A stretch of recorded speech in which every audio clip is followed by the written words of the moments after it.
কোরবানির ঈদের পর চাহিদা কমলেও রাজধানীর বাজারে কেজিতে ৯০ থেকে ১০০ টাকা বেড়েছে গরু এবং খাসির মাংসের দাম। কেজিতে ২০ থেকে ৫০ টাকা বেড়েছে মাছের দামও। সবজির বাজারও চড়া।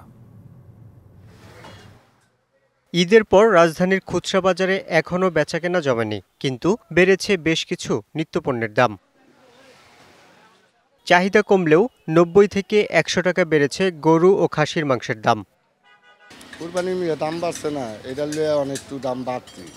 অনেক তো আর কাস্টমার না, ওই জায়গায় অনুষ্ঠান থাকে ওরা আছে, আর হোটেল কেজি মনে করেন ১২০০ উপরে পরে। আজকে দেখা গেল যে ২-৪ দিন গেলে, আজকে তো শুক্রবার, দেখা গেল রবি সোমবারের ভিতরে আমদানি হয়ে যাবে, তখন আমরা আরো ১০০ টাকা ঈদে কমে যাবো।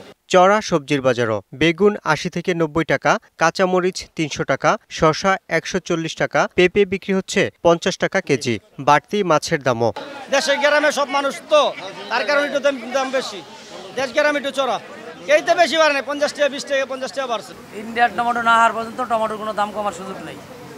শসার দাম কমবো, আরো কম থেকে আরো এক সপ্তাহ লাগবে। আগামী সপ্তাহে এলে দেখবেন কেজিতে ২০ টাকা কমে আছে। এমন পরিস্থিতিতে বাজার তদারকি বাড়ানোর আহ্বান জানিয়েছেন ক্রেতারা। ঢালাইয়ের দৃঢ়তা, নির্মাণে নিশ্চয়তা, প্রিমিয়ার সিমেন্ট, ঢালাইয়ের রাজা। প্রচুর দাম। যে লাউ নিলাম আজকে, ওটা ২৫ টাকা দিয়েছি, এখন এটা নিলাম ৮০ টাকা দিয়ে। ১০-১৫ দিনের ব্যবধানে এই যে ডিস্টেন্সগুলো কেন হচ্ছে, কিভাবে হচ্ছে, বা কারা করছে, বা বাজার মনিটরিং কি সঠিকভাবে হচ্ছে কিনা কিছুই বোঝা যাচ্ছে না। খুচরা বাজারে ৪ টাকা কমে ৫২ টাকা হালি বিক্রি হচ্ছে ডিম। আগের দামে বিক্রি হচ্ছে ব্রয়লার মুরগি। Yusuf Rana, DBC news, Dhaka.